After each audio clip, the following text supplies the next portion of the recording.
രോഗികളെ ഹോസ്പിറ്റലിൽ എത്തിക്കുന്ന 24 മണിക്കൂറും ഫോൺ വിളിച്ചാൽ ആൻസർ ചെയ്യുന്ന പ്രവർത്തകരുണ്ട്. അവർ ഉറങ്ങുന്നില്ല, എപ്പോ വിളിച്ചാലും അവർ റെഡിയാണ്. നമ്മുടെ നാട്ടിലൊക്കെ എവിടെയൊക്കെയല്ല അങ്ങനത്തെ ആൾക്കാര്.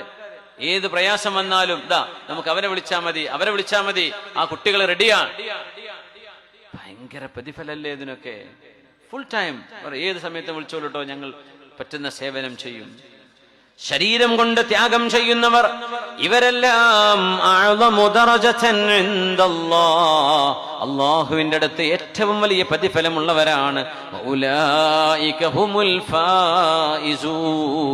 അവരാണ് വിജയിക്കുന്നവർ.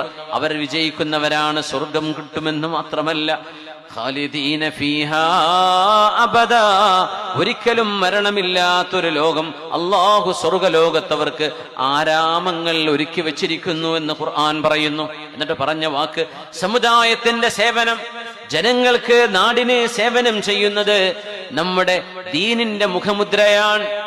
ഒരു കാര്യം മാത്രം ചെയ്ത് അറിയണം, നമ്മുടെ ദീൻ എന്ന് പറയുന്നത് മസ്ജിദിലോ നമ്മുടെ മുസല്ലയിലോ മാത്രം നിൽക്കുന്നതല്ല.